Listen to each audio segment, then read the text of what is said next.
Before we begin, take a moment to settle in, turn down the lights if you wish, and prepare yourself for a story that will not be easy to forget. If you want more stories like this, remember to subscribe and leave your thoughts in the comments below. Your support helps these forgotten tales come back to life. The summer of 1911 inches, Dunwich Hollow, a remote settlement tucked deep in the forests of Maine, seemed to linger longer than anyone desired.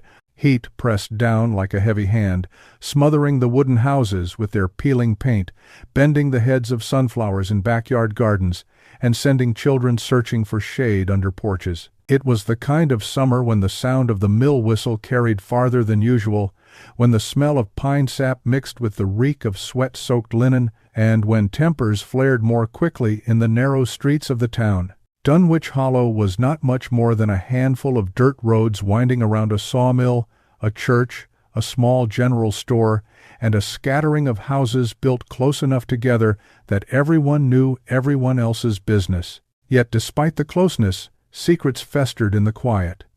People whispered, then fell silent whenever the figure of Samuel Hargrave appeared on the horizon. Samuel was a large man with thick shoulders from years of hauling timber. His beard grew uneven, and his eyes had the gray, watery look of a man who drank too much and slept too little. To the townsfolk he was unpredictable, sometimes laughing too loud at Brady's tavern, other times slamming his fist down hard enough to shatter a glass. To his family, however, his moods were more than unpredictable. They were a storm that filled the Hargrave home each night, leaving no corner safe. His wife, Martha, once had a softness in her voice that made her welcome in every neighbor's kitchen. But by that summer, her voice had thinned into a whisper. Her eyes, once lively, were always searching the ground, as though afraid to meet another's gaze. People in town pitied her, though few dared to intervene. A man's household was his kingdom, they said, and no one should trespass on a king's authority. In the Hargrave household lived two daughters, Evelyn, 16, and Rosalind, 14. They were the only children of Samuel and Martha, and they carried both the beauty and the burden of their youth. Evelyn, the elder, had eyes like storm clouds, always deep and thoughtful. She dreamed of sewing dresses not for farm wives but for women in the city, where fashion was whispered about in newspapers and illustrated in magazines. She wanted to escape the worn floors of her home, the smell of whiskey that clung to her father's coat, the oppressive stillness of Dunwich Hollow. Rosalind, softer in temperament, followed her sister like a shadow. Her hair was lighter, her smile quicker, but her eyes often darted toward Evelyn, as if searching for permission before she laughed. Where Evelyn's spirit burned with resistance, Rosalind's flickered uncertainly, caught between admiration and fear. The Hargrave sisters often walked together to the edge of Grayson Pond, a wide body of water a mile outside town, surrounded by pine trees that leaned toward its mirrored surface. It was their refuge. There they whispered of futures that felt impossible, carved initials into the bark of white birches, and imagined a life where their father's voice could not reach them. Sometimes they spoke of trains they had never seen, ships they had only read about, and the idea of stepping onto cobblestone streets where no one knew their name. But in the summer of 1911, Samuel Hargrave's grip on his family tightened. His drinking grew heavier, and his insistence on keeping the girls close became suffocating. He told them often that the world outside Dunwich Hollow was dangerous, filled with men who would deceive them, with strangers who would never care for them as he did. His words, delivered with a blend of menace and affection, twisted the meaning of care into something far darker. Neighbors noticed changes. Evelyn no longer lingered at the store to talk with other girls her age. Rosalind stopped singing during Sunday service. The sisters, once bright with youthful laughter, seemed to carry a heaviness in their shoulders. Martha's silence deepened, her hands trembling when she served supper. And yet, from the outside, the Hargraves appeared like any other struggling family in town. Samuel went to work at the mill, brought home wages, and sometimes even stood proudly with his daughters on the church steps after service. Appearances were everything in a place like Dunwich Hollow. Behind the doors of the Hargrave home, however, appearances dissolved. There were evenings when the sound of Samuel's voice rose above the crickets outside, echoing through thin wooden walls. The girls remained quiet, enduring whatever storm brewed within. On rare nights, when the house was silent, Evelyn would take out her journal, scratching hurried lines in pencil. "He says, we are different. He says no one else can understand. I do not know if I believe him, but I cannot tell anyone, not even Rosalind." The writing was uneven, the words cramped, but it spoke volumes of a young girl's confusion, fear, and a loyalty forced upon her. Rosalind, younger and more impressionable, clung to her sister's presence, watching her reactions, mimicking her silence. The bond between them grew stronger even as the weight pressing on them grew unbearable. By late July, the days in Dunwich Hollow were long and oppressive, the nights restless with heat. Townsfolk noticed the Hargrave sisters less and less. They no longer visited neighbors, they were seen only in passing, walking quickly, always with Samuel close behind. The whispers grew louder. The Hargrave girls were fading from view, as though swallowed by the shadow of their father. It was on one such day, when the sun hung like molten copper in the sky, that Evelyn and Rosalind disappeared from Dunwich Hollow forever. And that is where our story begins. The Hargrave household was a modest structure at the edge of Dunwich Hollow, its clapboard siding weathered by years of wind and rain, its windows clouded from the soot of the wood stove that never seemed to cool. Within those walls, life followed a rhythm dictated not by sunlight or seasons, but by the moods of Samuel Hargrave. Each morning, long before the sun crested the tree line, he would rise and pull on his work boots. The leather cracked and darkened from sawdust and sap. The mill expected his labor, and he gave it with brute force, felling timber and driving wedges with the strength of a man who seemed carved from the very forests around him. Yet whatever energy he left behind in the woods was replenished at the tavern, where whiskey dulled his temper until the walk home stoked it anew. Martha woke after him, silent as she stoked the fire and boiled water for porridge. Her hands bore the redness of lye from washing clothes, her eyes heavy from restless nights. She rarely spoke unless spoken to, and even then her words were clipped, chosen carefully to avoid igniting sparks. It was as though her entire being had been whittled down to survival: cook, clean, tend, endure. For Evelyn and Rosalind, each day was a negotiation with their father's presence. Evelyn, nearing womanhood, carried herself with quiet defiance, though she disguised it in lowered eyes and measured steps. She had begun to notice the way Samuel watched her, an attention not unlike a hunter keeping sight of prey he claimed as his own. The glances lingered, heavy and unsettling, filling her with shame she could never name aloud. Rosalind sensed it too, though she was too young to comprehend its weight. She clung to her sister, mimicking her silences, copying her gestures. Where Evelyn endured with clenched jaw and scribbled words in a secret notebook, Rosalind endured by pretending all was as it should be, convincing herself that loyalty to their father was the only way to remain safe. At supper, the family gathered around a rough-hewn table. Samuel insisted on silence while he ate, his broad hands gripping utensils like weapons. When he did speak, his words carried authority sharpened by drink. "You've no business talking to boys in town," he warned Evelyn one evening, his voice calm but edged with steel. "They don't care for you the way I do. They'll use you and leave you. Only I can protect you. Only I know what's best." Martha kept her gaze on her plate, her spoon trembling slightly as she lifted it. She had long since stopped intervening. To challenge Samuel meant enduring his wrath. To remain quiet meant preserving a fragile peace, even if it came at the cost of her daughter's innocence. The girls understood.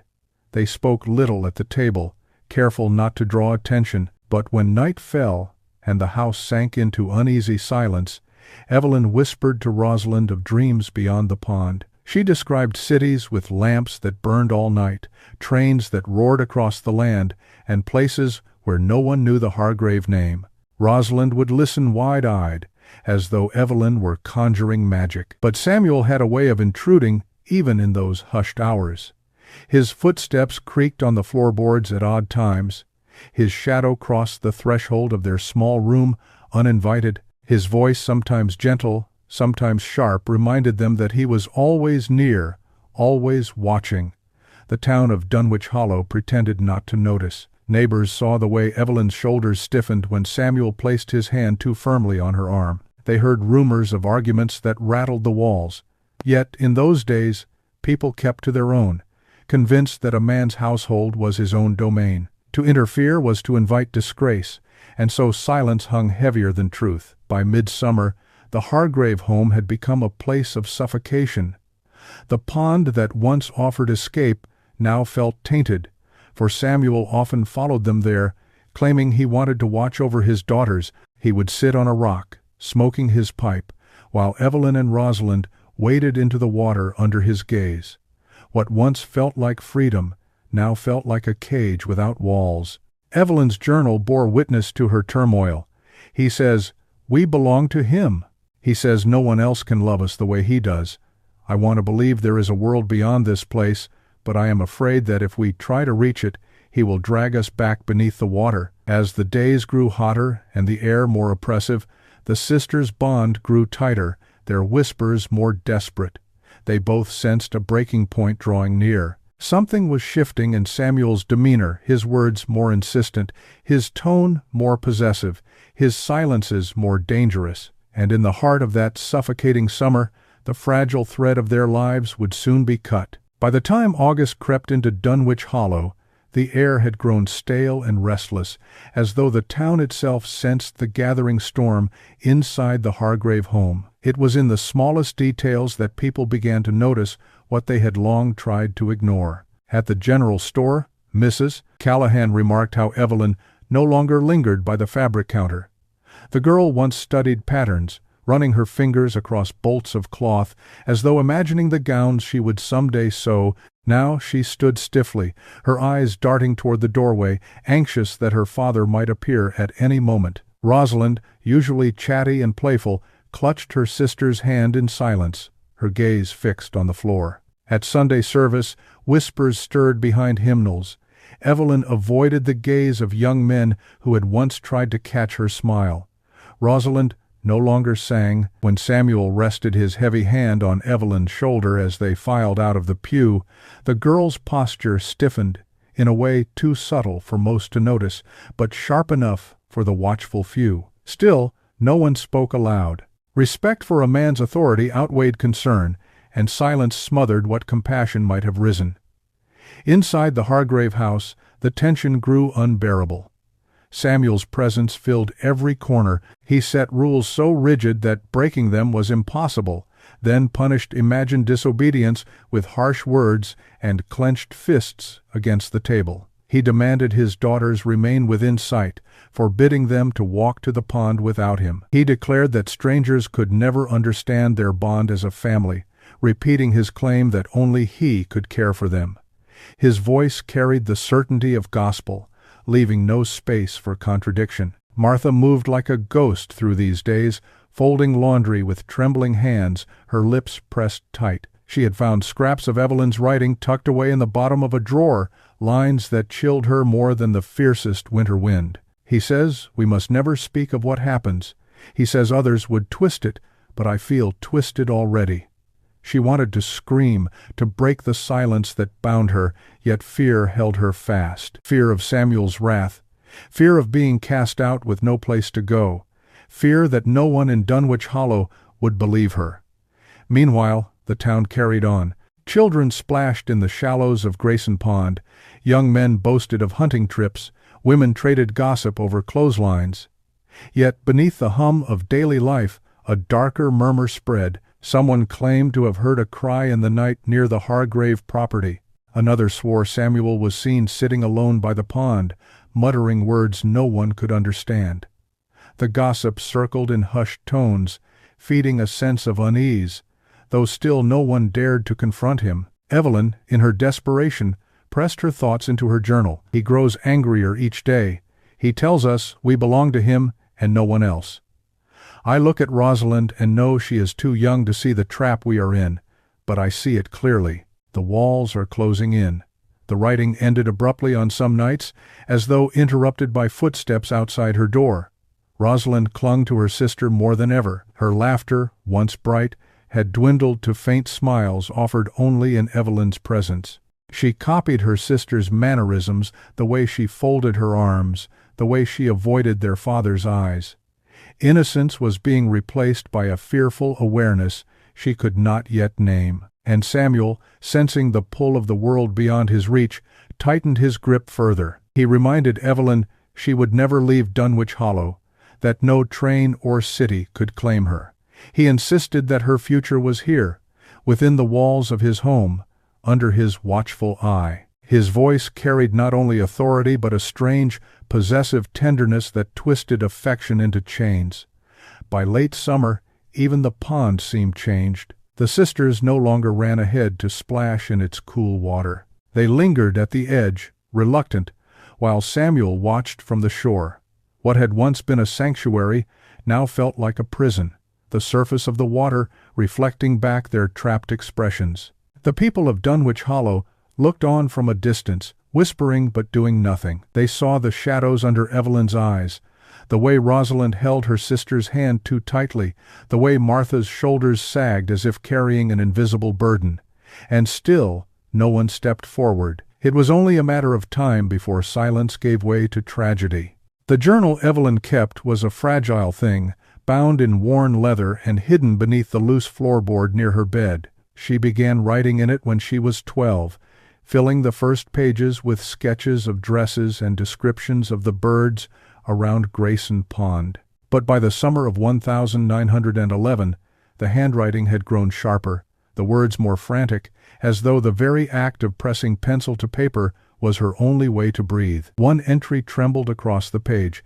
"He says we are chosen. He says no one else could ever understand what we share. I don't know if he is telling the truth, but I feel trapped. If I try to speak, he grows cold. If I stay silent, he grows closer. I don't know which is worse." Another read, "Rosalind still smiles at him.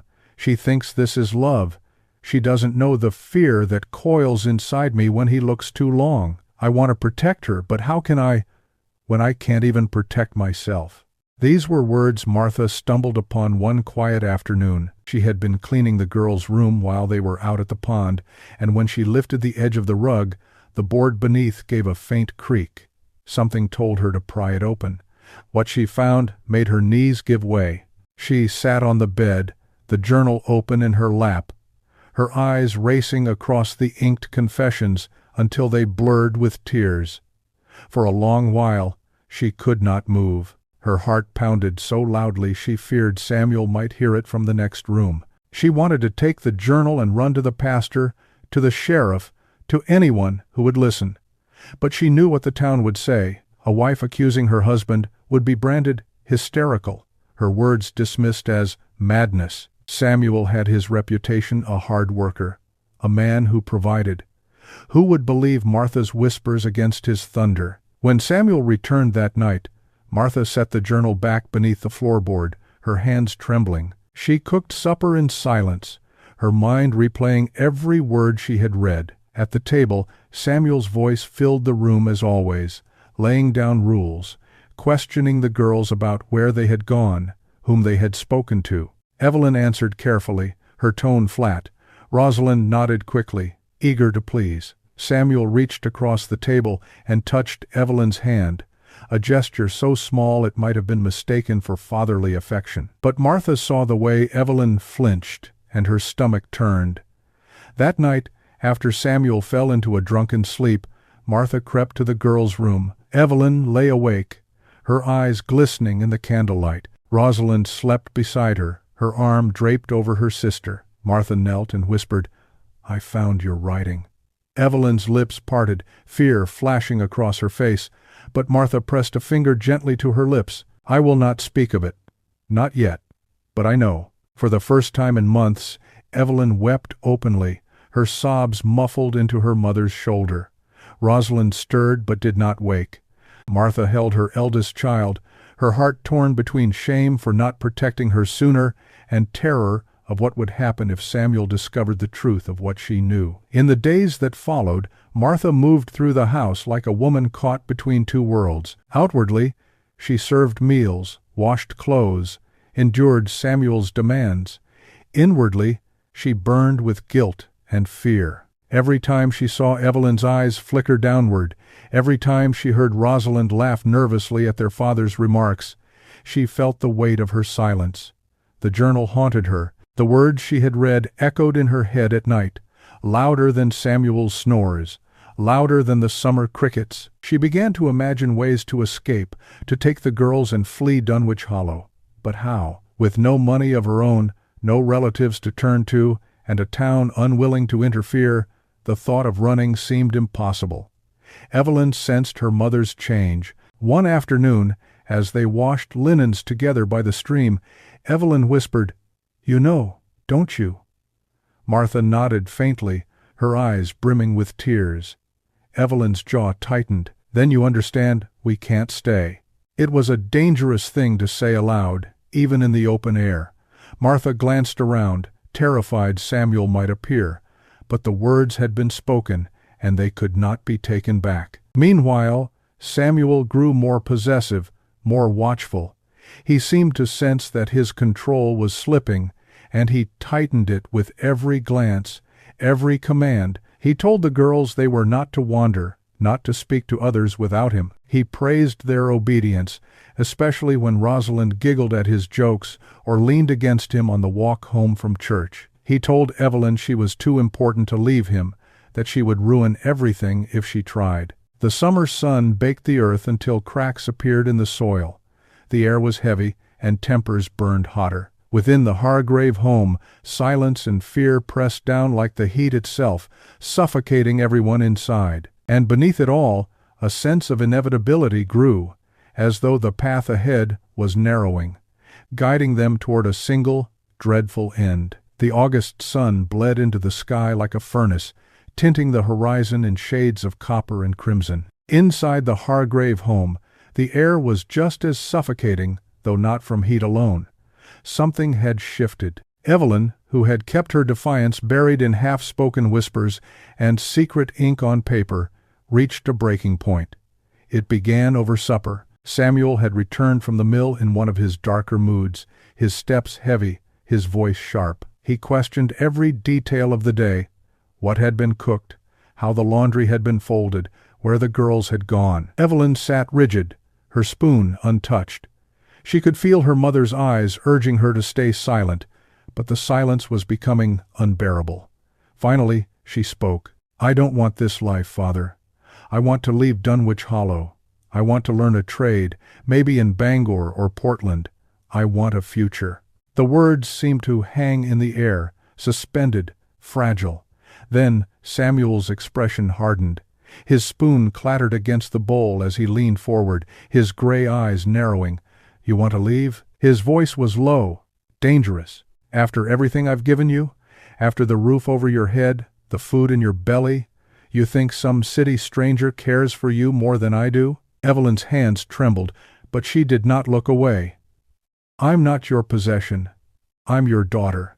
And daughters grow up. They make their own lives." The room went silent. Rosalind's breath caught, her eyes darting between her sister and her father. Martha's hands froze around her spoon, her knuckles white. Samuel rose slowly from his chair. The weight of his presence filled the room, his shadow stretching across the table.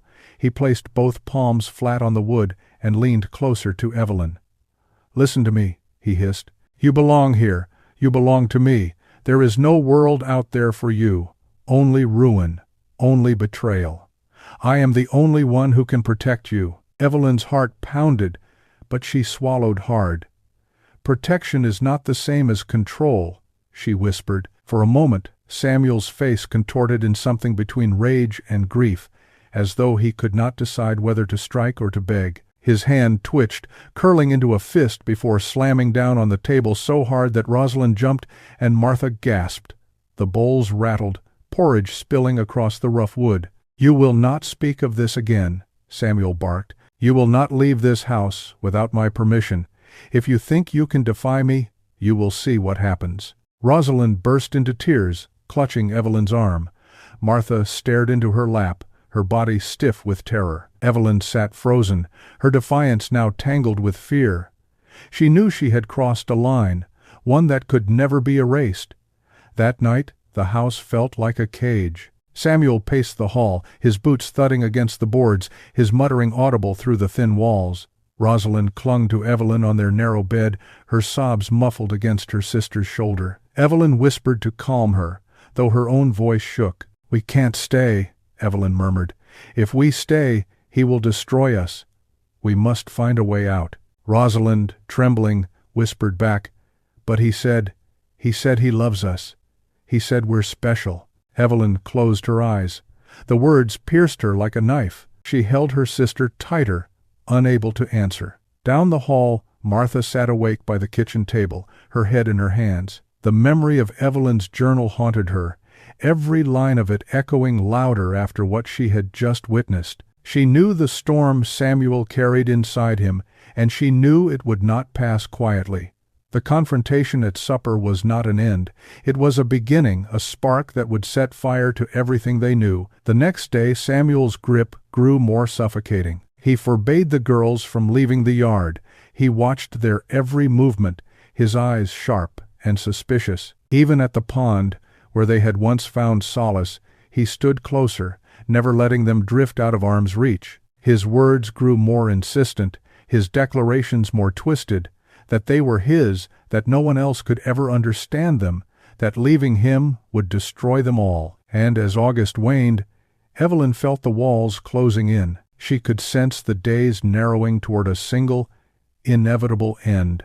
The heat of late August lay heavy over Dunwich Hollow, but it was not the sun alone that made people restless. The Hargrave family had become the subject of hushed conversation on porches and at the mill yard. The confrontation at supper had never been heard beyond the thin walls of their home, yet something in the air shifted, and neighbors began to sense the darkness leaking outward. It started with a boy named Henry, who tended cattle along the ridge above Grayson Pond. One evening he returned home wide-eyed, telling his mother he had seen Samuel Hargrave sitting alone by the water, his hands clenched together as though in prayer, whispering words Henry could not catch. "He looked angry," the boy said, "but not the kind of angry at a man, angry at God."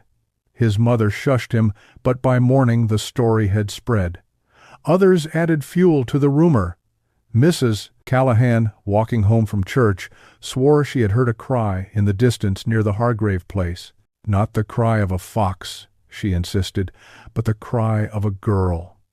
At Brady's tavern, men muttered about Samuel's temper, about how his girls never seemed to smile anymore. Some claimed to have seen bruises hidden beneath long sleeves, though none could say for certain.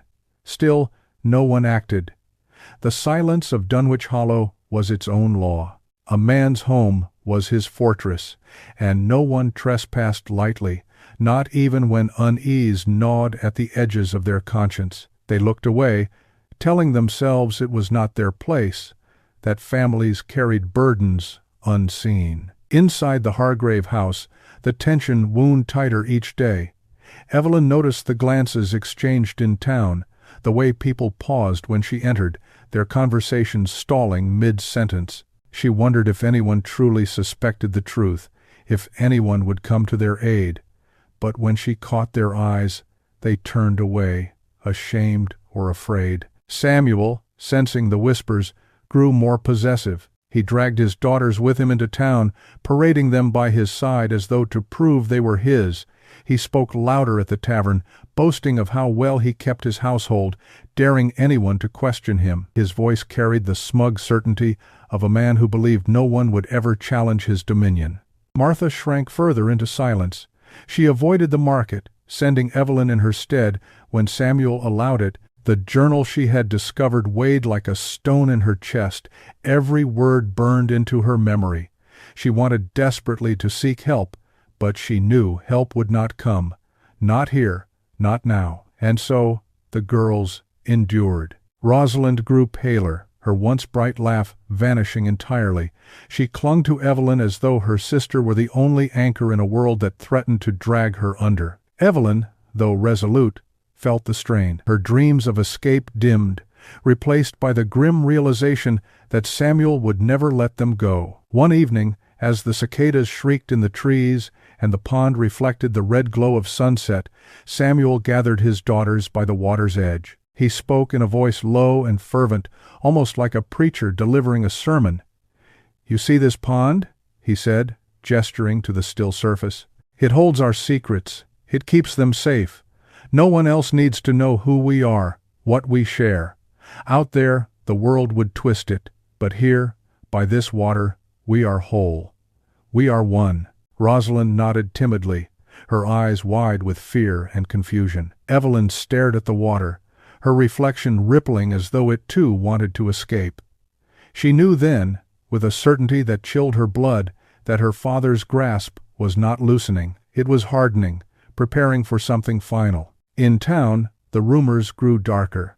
Some said the Hargrave girls had been seen wandering near the pond at night, led by their father's hand. Others whispered that Martha had aged 10 years in a single season, her face drawn, her eyes hollow. A few dared to wonder aloud if tragedy was inevitable, but like all whispers in Dunwich Hollow, they faded into silence whenever Samuel appeared.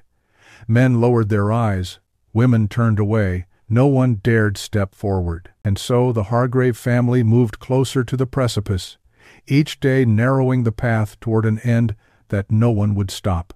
By the final week of August, Evelyn had made up her mind. Escape was no longer a dream scribbled in her journal or whispered to Rosalind beneath the quilts at night. It was a necessity. She began to plan in secret, mapping out the faintest hope of freedom with the tools she had. Scraps of information overheard in town, the money Martha quietly slipped into her hand one morning, and the knowledge that trains still cut through the forests miles away, carrying strangers to lives unbound by Dunwich Hollow. She confided her plan to Rosalind one evening as they sat by the stream washing linens. The water sparkled in the fading sunlight, but Rosalind's face was pale, her eyes wide with fear. "We'll go together," Evelyn said firmly. "You and me. We'll leave before dawn when he's still asleep. We'll follow the ridge until we reach the road. Once we're on it, there's no turning back." Rosalind clutched the wet cloth in her hands, wringing it until her knuckles whitened. "But what about Mother?" she whispered. Evelyn hesitated. She had thought about this, had turned it over again and again in her mind. "Mother cannot come, not now, but if we escape, maybe she can follow later. We must save ourselves first." Rosalind bit her lip, torn between loyalty to her sister and the hold their father had fastened around her heart. She had grown up under Samuel's constant voice, had been taught to believe that his love was protection, yet she trusted Evelyn more than she trusted her own fear. Slowly, she nodded. But Samuel Hargrave was not a man easily deceived. That very night, Evelyn felt his eyes on her as she crossed the kitchen. He seemed to sense the tremor in her step, the resolve in her silence. He asked her where she had been, who she had spoken to, and why she looked at him with such distance. Evelyn mumbled half-answers, retreating to her room, but the suspicion in his gaze followed her like a shadow. 2 nights later, when Evelyn slipped from her bed, clutching Rosalind's hand, she did not make it past the door. Samuel was waiting in the hallway. The lantern in his fist cast a dim glow across the walls, throwing his figure into a towering shape that filled the passage. His voice was low, almost gentle, but beneath it lay steel. "Going somewhere?" Rosalind froze, her breath shallow. Evelyn stepped forward, placing herself between her sister and her father. "We need air," she said quickly. "It's too hot in the room." Samuel studied her, the corners of his mouth tightening. "Don't lie to me, Evelyn. I know when you're lying. You thought you could leave me. You thought you could take her and vanish. Do you think I would allow that?" His words struck like blows. Evelyn stood her ground, though her knees trembled. "We're not your prisoners. We deserve a life of our own." Samuel's face twisted, torn between fury and despair. He raised his hand as though to strike, then lowered it slowly, gripping the lantern tighter. "You belong here," he said through clenched teeth. "You are mine, both of you. If you try to leave again, you'll regret it." He turned away, the boards creaking under his boots, as he stalked back toward his room. The lantern's light receded, leaving the hallway in darkness. Rosalind clung to Evelyn, trembling violently. "We can't do it," she whispered. "He'll find us. He'll always find us." Evelyn pulled her close, her own tears burning in her eyes. "Then we wait," she said softly. "But know this, Rosie, one day we will leave, even if it costs everything." The night stretched on in silence, broken only by the restless pacing of Samuel Hargrave in the next room. For the sisters, hope had flickered and nearly died, but Evelyn kept it alive, a fragile flame in the darkness. She did not yet know that Samuel, pushed to the edge by her defiance, was already preparing to ensure that no escape would ever come. The days that followed carried an eerie stillness, as though Dunwich Hollow itself were holding its breath. Samuel Hargrave moved through the house with a peculiar calm, a quietness more menacing than any of his rages. His voice lowered, his gestures slowed, but behind his gray eyes flickered something unsteady, something preparing itself for an irreversible act. Martha noticed it first. She watched him linger by the window long after the mill whistle had blown, his hand resting on the sill as though he were calculating the world beyond it. She saw the way he studied his daughters with a gaze that lingered too long, as though committing them to memory or binding them tighter to his will. His words to them grew more solemn, more final, as though he were delivering a sermon only they were meant to hear. At supper one evening he broke the silence with a tone almost tender. "The world outside is cruel," he said, his eyes fixed on Evelyn. "It will tear you apart, but here, with me, we are safe. We are one, and we will never be parted." Evelyn sat rigid, her spoon clattering softly against the bowl. Rosalind lowered her eyes, twisting her fingers in her lap. Martha, her stomach coiled with dread, whispered a prayer under her breath. The following night, Samuel gathered the girls and led them down to Grayson Pond. The moon cast its pale reflection across the water, and the cicadas screeched from the pines. He spoke in a low, fervent voice, the kind of voice preachers used on Sundays, though his message was not salvation, but possession. "Look at this water," he said, gesturing to the still surface. "It keeps secrets. It holds what the world must never see. You belong to me, and I belong to you. No one can take that away. Not the church, not the law, not the whispers of this town. Here, by this pond, we are eternal." Rosalind shivered and leaned against Evelyn, who wrapped a protective arm around her. Evelyn stared at her father, her heart thundering. She knew then that he was preparing something dreadful, something that would bind them to him forever. Later that night, when the house was still, Martha heard Samuel moving about. The scrape of tools, the heavy thud of something set down on the floor. She rose quietly, creeping toward the back room, and saw him coiling lengths of rope, his face grim, his lips moving in a whisper she could not hear. Her breath caught in her throat. She withdrew silently, terror gripping her chest. The next morning, Samuel was unusually affectionate. He touched Rosalind's hair, praised Evelyn's quietness, and spoke to Martha in a voice that almost mimicked gentleness. But the gestures only deepened the dread, for they carried the weight of farewell, as though he were soothing them before a storm. Evelyn sensed it too. She scribbled in her journal with shaking hands, "Something is coming. He smiles, but his eyes are darker than ever. I fear we will not see another September if we stay." The days shortened, the shadows lengthened, and Samuel's plan drew nearer to completion. The morning of the 28th of August arrived beneath a sky the color of tarnished silver. The town stirred with the usual hum of wagons on dirt roads, the clatter of boots at the mill, and the tolling of the church bell. But inside the Hargrave home, time seemed to slow, every sound muffled by the tension pressing against the walls. Samuel's mood was strangely composed. He rose before dawn, humming softly as he pulled on his boots. His hands were steady as he packed a basket with bread, cured meat, and a flask of whiskey. He told his daughters they would spend the day at Grayson Pond, enjoying the cool water before the summer ended. His voice was gentle, almost cheerful, but the sharp glint in his eye betrayed something else. Evelyn exchanged a glance with Rosalind. The basket, the rope she had glimpsed the night before, the sudden insistence that they spend a day together, none of it felt right. Yet they dared not protest. To refuse him outright was to invite his wrath. To obey was to step into a darkness they could not yet measure. Martha lingered in the doorway, her hands clutching her apron. She wanted to speak, to cry out, to throw herself between Samuel and the girls, but fear bound her tongue. Samuel kissed her cheek before they left, a gesture so uncharacteristic it chilled her more than a slap. His breath smelled faintly of whiskey, though the day had just begun. The walk to the pond was heavy with silence. Samuel carried the basket in one hand, his other hand occasionally resting on Rosalind's shoulder.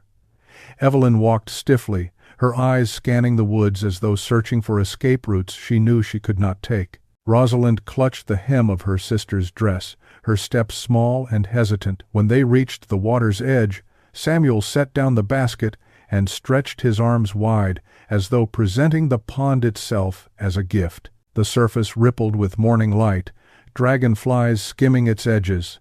To anyone else, it would have been a place of peace, but for the Hargrave sisters, it had become a place of dread. "Do you feel it?" Samuel asked, his voice low, almost reverent. "The stillness, the promise. This water holds us. It keeps us together. Nothing out there can touch us here." Evelyn's chest tightened. She forced herself to speak. "Father, we should go home. It's too hot, and Mother will worry." Samuel's expression darkened, but then he smiled, a smile too wide, too forced. "Home is here," he said, tapping his chest. "With me, always." He drew closer, his shadow falling over them. Rosalind whimpered softly, pressing against Evelyn. Evelyn held her sister's hand, her heart pounding. She knew now, with a dreadful certainty, that this was the moment he had been preparing for, the moment when his warped idea of love and possession would become irreversible. Behind them, the forest stood silent, the pines tall and still, as though the world itself held its breath. The pond reflected their faces in broken fragments, rippling under the weight of something unseen. The day of reckoning had come. The sun had risen higher by the time Samuel knelt beside the basket and drew out the flask. He drank deeply, the liquor running down his beard, then wiped his mouth with the back of his hand. His movements were slow, deliberate, as though he savored the weight of the moment. Evelyn pulled Rosalind a step backward, but Samuel noticed. He set down the flask and rose, his height towering above them. His voice was calm, but the calmness carried a violence far more frightening than rage. "You think you can leave me," he said, his eyes fixed on Evelyn. "You think you can run to the world that would spit you out and laugh at you, but you don't understand. Out there, no one will ever love you. No one will ever keep you safe. Only I can." Evelyn's throat tightened, but she forced the words out. "Love doesn't chain people. Love doesn't take away their choices." For a heartbeat, silence hung between them, broken only by the sound of water lapping against the shore. Then Samuel's face contorted, a grimace of anguish and fury combined. He lunged forward, seizing Evelyn's wrist with such force she cried out. Rosalind screamed, trying to pull her sister free, but Samuel's grip was iron. "You will not betray me," he roared, dragging them closer to the pond. His strength was terrifying, his breath hot with whiskey. Evelyn struggled, digging her heels into the soil, but he was relentless. Rosalind clung to Evelyn's other arm, sobbing hysterically, her small frame no match for the giant who claimed to be their protector. Samuel's words tumbled out, half pleading, half threatening. "We are bound together. Flesh and blood, do you hear me? If you leave, you destroy us all. Better to stay with me forever, better to sink into silence than to tear this family apart." Evelyn's cries echoed across the water. She tried to reason with him, gasping through tears. "Please, Father, if you love us, let us live. Let us choose. Don't turn this house into a tomb." But reason had no place in Samuel's mind now. He was beyond reach, lost in his conviction that possession equaled love. His hands shook, his grip tightening, his eyes wild with desperation. The rope Martha had glimpsed was coiled on the ground nearby, its ends frayed, its purpose unspoken but undeniable. Rosalind clung to Evelyn with all her might. "Please, Papa," she sobbed, "don't hurt us." Her small voice trembled with both terror and loyalty, the kind of loyalty bred by fear and confusion. Samuel froze for a moment, her words striking him like a blow. His chest heaved, his expression wavering between sorrow and rage. But then he shook his head violently, as though rejecting the last flicker of doubt. "No one else will ever have you," he growled. "No one else will ever take you away from me." He pulled them both closer to the pond, the water rippling at their feet, the reflection of the three figures shuddering on the surface. Evelyn's heart hammered. She knew that whatever happened next, it would not end with mercy. The cicadas shrieked louder, the forest holding its breath. The moment of breaking was here. The surface of Grayson Pond trembled as though it felt the weight of what was about to occur. Samuel's boots dug into the mud at the edge of the water. His hands clamped around his daughter's, as if they were the last tether keeping him from sinking into madness. Evelyn struggled, her body twisting, her voice hoarse from pleading. Rosalind clung desperately to her sister, crying so hard her words dissolved into sobs. "Father, stop!" Evelyn gasped, her voice breaking. "We're your daughters. You're meant to protect us." "Not—" Her words died as Samuel wrenched the rope from the ground. The frayed coil unfurled like a serpent in his fist. His expression was twisted with both devotion and despair. "This is protection," he insisted, his tone rising, almost manic. "The world cannot hurt you if you never leave me. Here, by this water, we can be together, always." Evelyn's heart pounded. She knew then that nothing could reach him. Not reason, not pleas, not tears. His love had rotted into possession, and his fear of losing them had consumed all else. She tried to push Rosalind behind her, shielding her with her own body. But Samuel's strength was overwhelming. The rope lashed around Evelyn's wrist, the coarse fibers biting into her skin. She cried out, thrashing, trying to pry herself free. Rosalind clawed at her father's arm, screaming his name. For a fleeting second, Samuel hesitated, his face breaking into something almost human anguish, regret, perhaps even love. But it was gone as quickly as it appeared, replaced by a grim determination. He pulled them both forward, their feet splashing into the shallows. The pond swallowed the sound of their cries, carrying them across the water in echoes that no one would hear. Evelyn's mind raced, not with thoughts of escape, but with one final desperate prayer that someone, someday, would know the truth of what had happened here. Martha, back at the house, felt a chill crawl over her skin as she scrubbed the table. She paused, sensing something wrong, her heart pounding in her chest. She looked out toward the distant line of trees where the pond lay hidden, and though she could see nothing, she knew. She knew. At the water's edge, the struggle reached its breaking point. Samuel's breath came in ragged bursts, sweat dripping from his brow, his grip unyielding. Evelyn's strength waned. Rosalind's sobs grew weaker. The cicadas screamed louder, as though nature itself mourned what was being done. And then the water closed over them. The ripples spread outward, soft and endless, erasing the violence in their wake. The pond, as Samuel had said, kept its secrets. When the surface stilled, only silence remained. Samuel returned to the house at dusk, his boots caked in mud, his shirt damp with sweat. The basket he carried was lighter now, nearly empty, save for the flask half drained. He moved with a strange calm, as if he had completed some holy duty only he could understand. Martha looked up from the stove when he entered. Her eyes immediately searched for the girls, her hands trembling as she clutched the wooden spoon.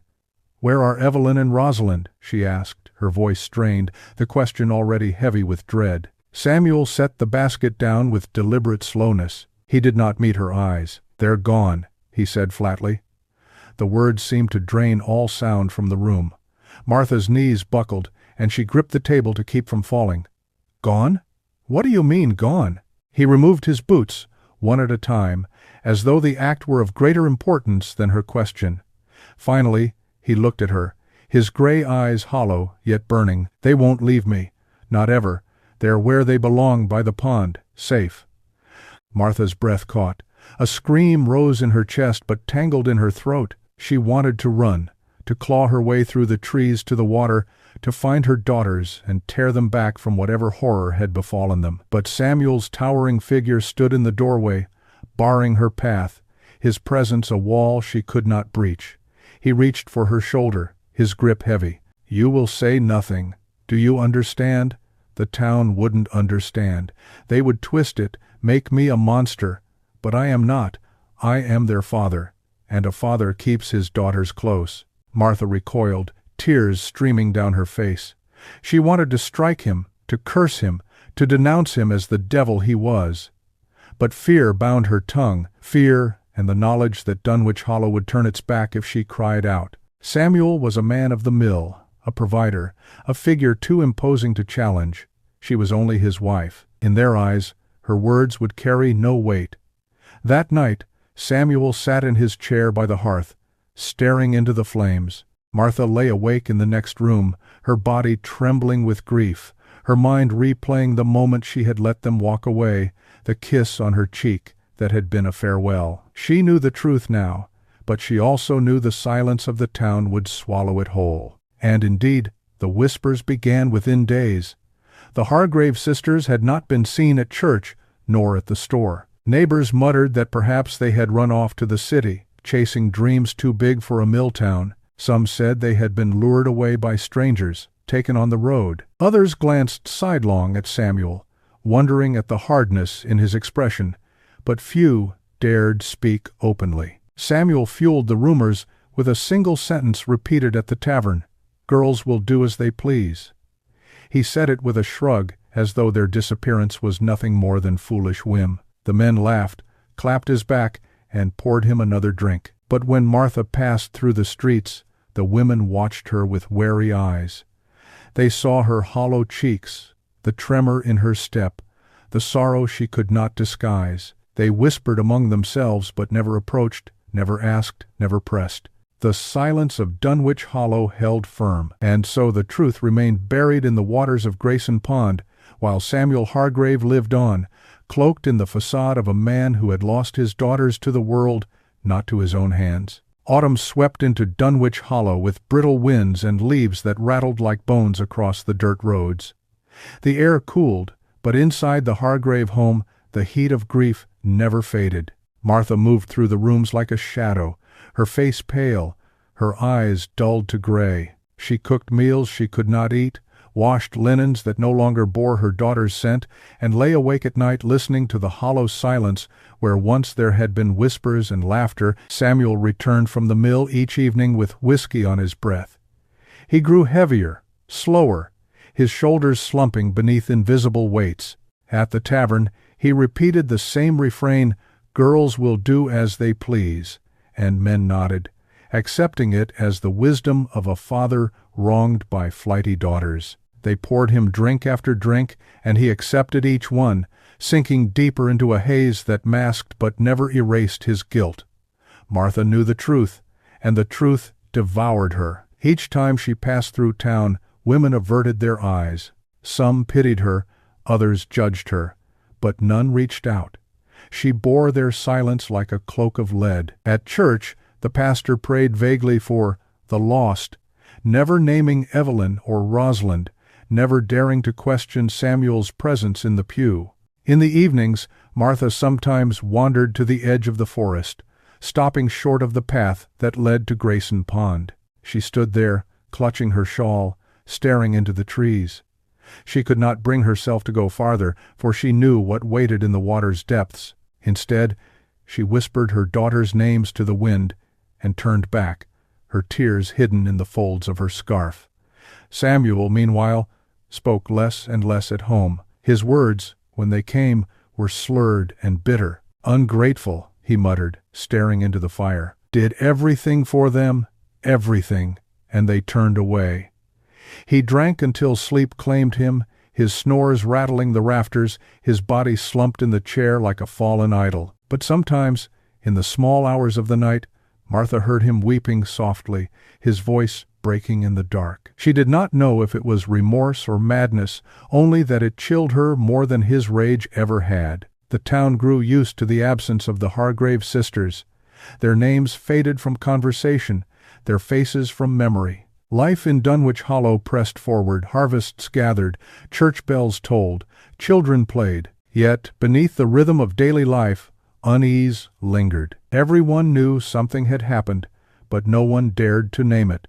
And so, the truth remained submerged, hidden beneath the surface of Grayson Pond, heavy as stone, silent as death. Winter came early to Dunwich Hollow that year. Frost crept across the windows of the Hargrave home, and the pond lay beneath a sheet of ice that seemed to seal its secrets away. Inside, Samuel's decline grew sharper. The whiskey that once dulled his temper became his only companion, a constant presence in his hand. His broad shoulders slumped, his once powerful stride reduced to a shuffle. The man who had once commanded fear now appeared hollow, a shell gnawed at by guilt and drink. He stopped going to the mill some days, claiming illness, though everyone in town knew the truth. He sat by the hearth with his flask, muttering to himself, speaking half-sentences no one else could follow. Still here, can't leave me, bound together. His voice would rise suddenly, then fall into silence as he stared into the flames, lost in visions only he could see. Martha watched him with a mixture of hatred and pity. She had once feared him, had once shrunk beneath the weight of his presence. Now she saw a man unraveling, undone by his own hands. Yet his downfall brought her no relief. Each day she carried the knowledge of what lay beneath the pond's surface, of what she had failed to stop. Her grief hollowed her until she scarcely recognized herself in the mirror. Neighbors began to whisper again, this time about Samuel's ruin. At Brady's tavern, men shook their heads as he slumped over the counter, muttering the names of his daughters. Women at the store glanced toward Martha with cautious sympathy, but still they said nothing. Silence had defined this tragedy from the beginning, and silence held firm even as its architect crumbled before their eyes. One bitter night, Samuel staggered out into the snow. Martha, half asleep, heard the door slam and the crunch of boots fading into the distance. She rose in panic, pulling on her shawl, following his tracks through the drifts. They led, as she feared they would, to Grayson Pond. The ice glimmered beneath the moon, fractured in places where the water moved slow and dark beneath. Samuel stood at the edge, his breath steaming in the frigid air, his shoulders hunched. He swayed, the flask dangling from his hand, his words a broken litany. Safe here, always with me, never leave me. Martha called his name, but he did not turn. Instead, he stepped forward onto the ice. The surface groaned under his weight. Another step, and a crack split the silence of the night. For a moment he stood still, his face lit by moonlight, his eyes wide as though he saw the daughters he had lost.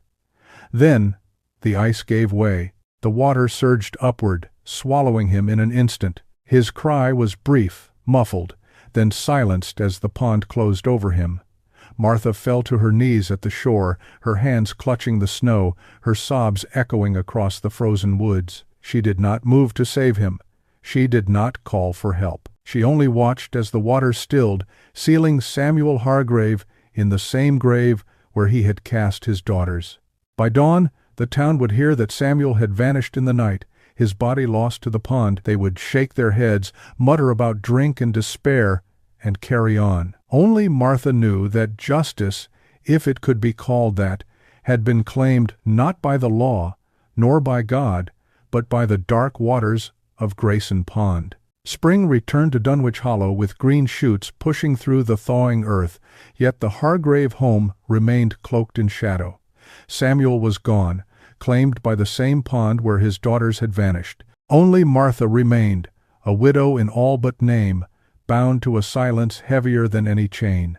She lived quietly, avoiding the gaze of neighbors, rarely venturing farther than the store. Her face grew gaunt, her hair silvered before its time. The townsfolk treated her with a mix of pity and unease, as though she carried with her the ghost of what had happened. Some whispered that she had known all along, that she had allowed it to happen. Others believed she was as much a victim as her daughters. But no one asked, No one confronted.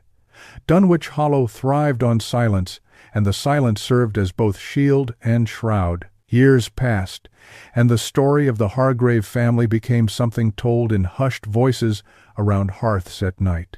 Parents warned their children not to wander too far from home, invoking Evelyn and Rosalind as cautionary spirits. The pond became a place of dread. Children dared each other to approach its banks, swearing they saw figures in the rippling water, pale faces staring upward before vanishing into the depths. Martha endured, her heart hollow, her spirit broken. Each morning she lit a candle for her daughters, whispering their names into the quiet. Each night she prayed not for peace, but for forgiveness, for her silence, for her fear, for the moments when she might have acted and did not. She aged alone, carrying her burden until the end, when she was laid to rest in the churchyard, her grave marked simply with her name. But the pond never released its secrets. Fishermen swore the water grew colder near its center, no matter the season. Travelers passing through felt uneasy beneath the gaze of the pines. The townspeople, though they carried on with harvests and sermons and births, never truly forgot. The Hargrave story was woven into the fabric of Dunwich Hollow, a thread of darkness stitched into every generation, and so it remained. A tale of a father whose love twisted into ruin, a mother paralyzed by fear, and two sisters whose lives were cut short beneath the surface of Grayson Pond. Their voices were silenced, but their absence lingered, echoing through the woods, through the water, through the memories of all who dared to speak their names. For in Dunwich Hollow, people learned that silence is not safety, and secrets do not stay buried forever. The truth may sleep beneath still water, but even the quietest pond remembers.